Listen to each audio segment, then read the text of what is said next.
In this video, I'm going to talk to you about the basics of gentle parenting. Hi, welcome back to the channel. If you're new here, I'm Andy. I'm a father of two boisterous boys. I'm passionate about all children getting the best start in life, and I think that starts with how they're parented. Today, I'm going to talk to you about the basics of gentle parenting, also known as respectful parenting, mindful parenting, or intentional parenting. And the main premise behind it came from an author called Sarah Ockwell-Smith. And one quote that I found said, "Sarah's method turns mainstream parenting techniques on their head and offers a genuine alternative to raising your children." It then went on to say, "Are you looking for a way to parent your child without resorting to the naughty step or controlled crying? Sarah offers a gentle approach to parenting that will help you enjoy your children, to understand the limitations of sticker charts and timing, to have the confidence to ignore harsher trends, and to parent your child with empathy and trust."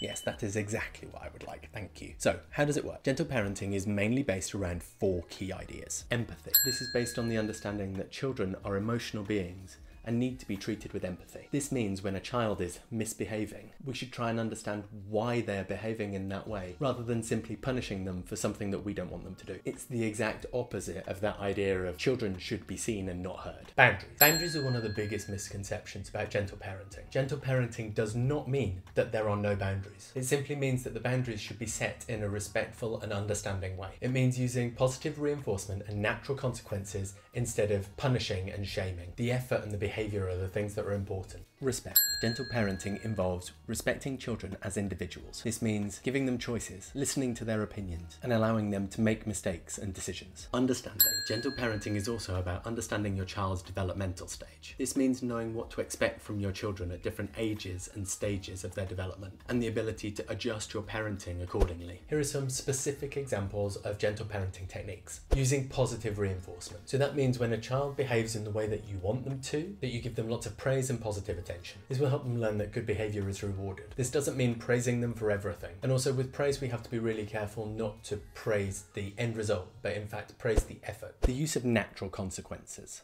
So when a child behaves in a way that we don't want them to, they should experience the natural consequences of their decisions. For example, if a child splashes in a puddle without wellies on, then they get wet feet. If a child refuses to put their coat on when they're going outside and it's cold, they get cold. If a child won't eat the dinner that you spent ages making, then they just don't eat dinner. All of that is obviously within reason. If it's cold outside, you still take the child's coat with you, you just don't put it on them until they ask for it. Or if you're not going to give them anything else to eat for dinner, you make sure that they've eaten a massive lunch and they eat a massive breakfast, so they're still definitely getting enough food in the day. This is definitely not about neglecting your child.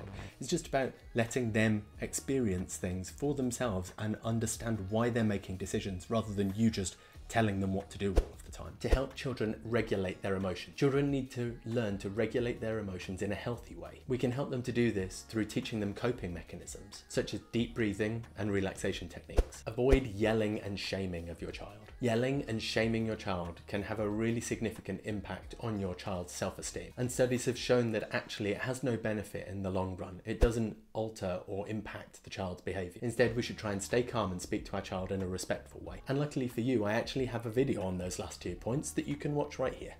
Okay, so time for my experience of gentle parenting. First off, it's really difficult. I'm not able to get things right 100% of the time, but it's a journey. And if you know what you're striving for, then it's a lot easier to keep that in mind when things get really difficult. And sometimes we question why we've made our lives so difficult with the style of parenting that we've chosen. It takes more time when normally you don't have any, more patience than I ever believed was possible, and practice. Lots and lots of practice. Gentle parenting for me is incredible. It's the most beneficial thing that we do with our children. And I can't imagine parenting our children without using these techniques as part of my parenting toolbox.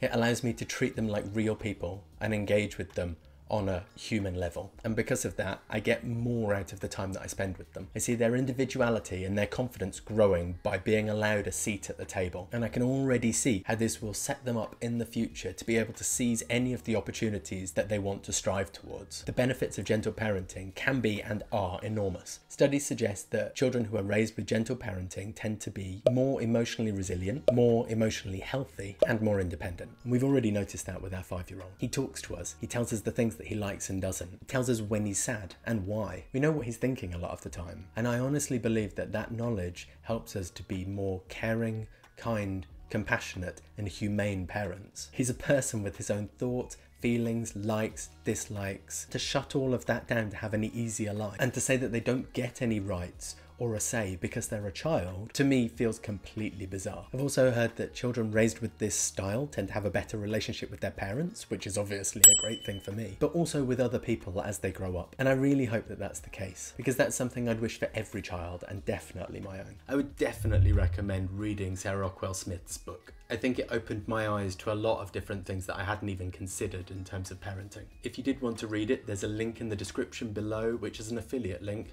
So if you click through that link in order to buy the book or the audiobook, I get a small commission, but it doesn't cost you any more. I really hope you found this content useful.